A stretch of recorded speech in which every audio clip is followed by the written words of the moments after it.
Yeah, so apparently the universe wants me to spotlight Mike Bloomberg today. What the While chasing this girl down. Got her. And she felt like a frog. Hey, Hadouken! Don't disobey me.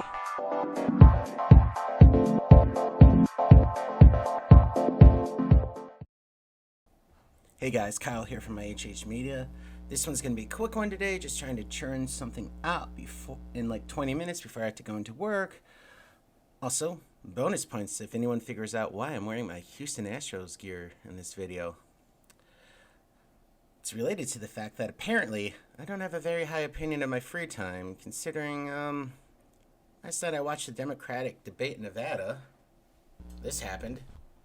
Let's talk about democratic socialism, not communism, Mr. Bloomberg. That's a cheap shot. Cheap shot, you say? You know, it's funny, sometimes American journalists talk about how bad a country is because people are lining up for food. That's a good thing. In other countries, people don't line up for food. The rich get the food and the poor starve to death. What a wonderful country we have. The best-known socialist in the country happens to be a millionaire with 3 houses. What I miss here? Way back in, when was it, 1961, they invaded Cuba. And everybody was totally convinced that Castro was the worst guy in the world, that all the Cuban people were going to rise up in rebellion against Fidel Castro.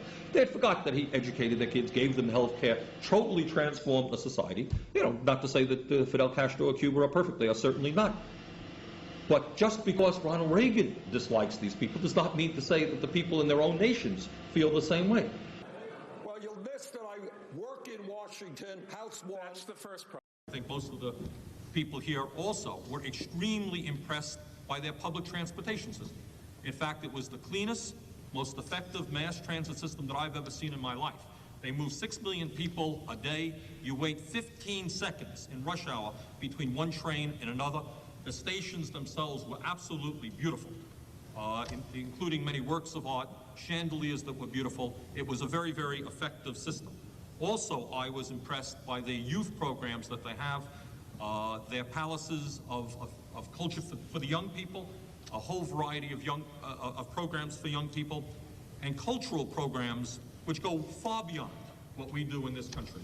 We went to a theater in Yaroslavl, which was absolutely beautiful, had 3 separate stages where cultural programs are put on by professional actors and actresses, including a puppeteer area. And the cost, the highest price of a ticket that you can get, was the equivalent of $1.50. Live in Burlington, House 2. That's good. And like thousands of other Vermonters, I do have a summer camp. Forgive me for that. It's not a great look, Bernie, when you're talking about wealth inequality and begging forgiveness that it's very common to have a summer retreat house. Anyway, like I said, it's just going to be a quick video. This really stood out to me. Anyway, I'm going to let Bernie play us out.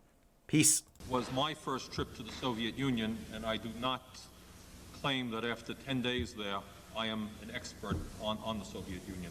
But I did want to share just a few of my observations. The first point that I'd like to make, and I think what surprised me about the trip to the Soviet Union, is the strong degree of friendship and openness that both Soviet officials and ordinary citizens gave to us, both in Yaroslavl and in the other cities.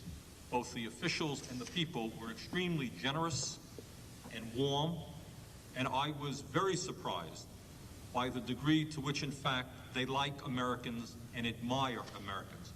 I suspect, and what we picked up from some conversations, is that this may go back to World War II, where they perceived America's help as being pivotal in the survival of their nation. And the fact that we are allies in that war meant a great deal to them. They admire our technology. They admire the advances that our society has made. And I think they admire our openness and informality as people. But in any case, I was personally surprised by the degree of openness and friendship which they expressed toward us. And of course, while we were there, the summit meeting was going on. And without exception, the people there were enthusiastic and delighted by the fact that Ronald Reagan was in Moscow. And in fact, they had many very kind words to say about Ronald Reagan himself.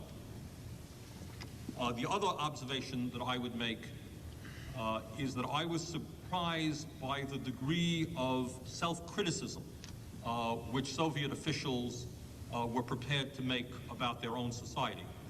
Frankly, I thought that they would be there to tell us that everything is wonderful, and that certainly was not the case.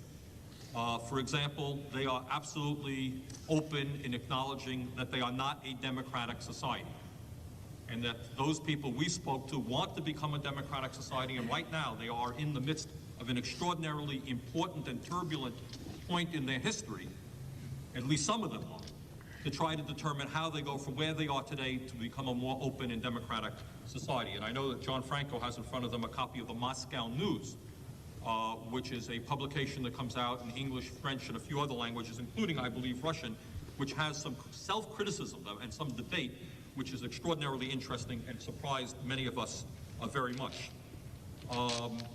They acknowledge, for example, that while they are proud that their healthcare system is free, and we went to one of their medical schools, and they're proud of that, they estimate that they are 10 or 15 years behind the United States in terms of new medical technology. They are making, at least in the Yaroslavl area, significant advances in building housing. They have a major housing crisis, which they acknowledge. But they acknowledge that not only do they not have enough housing, but the construction and the quality of their housing is also not adequate. And they were very free to mention that.